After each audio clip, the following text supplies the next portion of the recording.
un discours d'ouverture d'un colloque francophone international.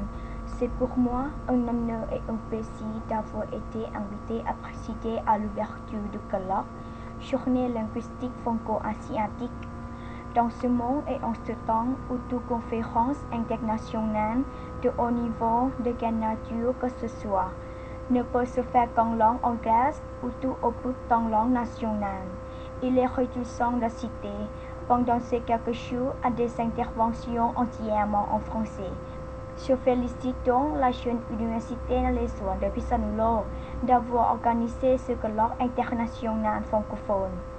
D'après les objectifs et les titres de communication de ce colloque préparé par l'université nalésoine, je constate que l'apprentissage de la langue se tourne résolument vers les moyens modernes, tels que l'Internet et que les matières sont diverses, telles que les sciences, l'agriculture ou la traduction. Je voudrais aussi féliciter l'université nalésoine d'avoir pu réunir un si grand nombre d'intervenants d'universités et d'institutions diverses, et en particulier ceux de l'université de Franche-Comté. Avant de conclure, je voudrais vous rappeler ou vous dire l'importance de la langue française en elle-même. Lorsque je posais la question à un nouvel élève, pourquoi avez-vous choisi d'apprendre le français? La réponse était pour la plupart du temps parce que c'est une langue mélodieuse. Je ne crois pas que ce soit là sa qualité primordiale.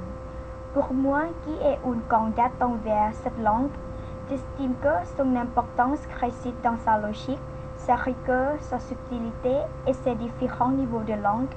Finalement, il ne me reste plus qu'à remercier tous les intervenants et les participants de leur présence à leur souhaiter un colloque fructueux. Je déclare ouvert le colloque Journée linguistique franco-asiatique